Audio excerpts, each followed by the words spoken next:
different worlds.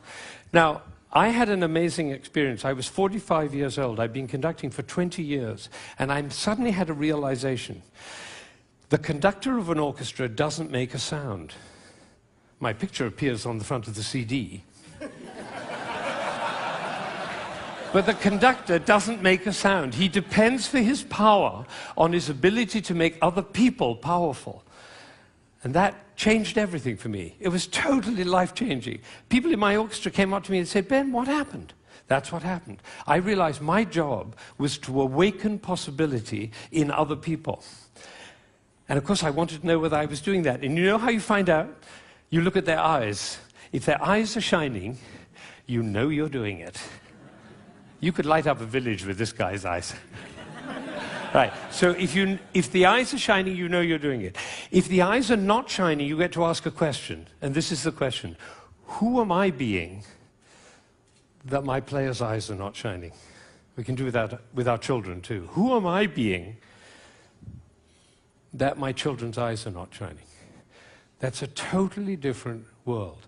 Now, we're all about to end this magical on the mountain week, and we're going back into the world. And I say it's appropriate for us to ask the question, who are we being as we go back out into the world? And you know, I have a definition of success. For me, it's very simple. It's not about wealth and fame and power. It's about how many shining eyes I have around me. So now I have one last thought, which is that it really makes a difference what we say, the words that come out of our mouth. I learned this from a woman who survived Auschwitz, one of the rare survivors. She went to Auschwitz when she was 15 years old, and her brother was 8, and the parents were lost. And she told me this. She said, "We were in the train going to Auschwitz, and I looked down and I saw my brother's shoes were missing. And I said, why are you so stupid? Can't you keep your things together, for goodness sake?" The way an elder sister might speak to a younger brother.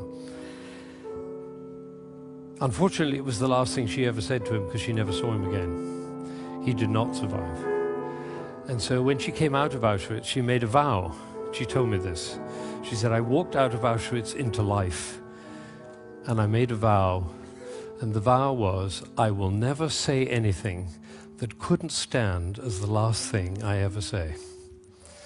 Now, can we do that? No, and we'll make ourselves wrong and others wrong. But it is a possibility to live into. Thank you.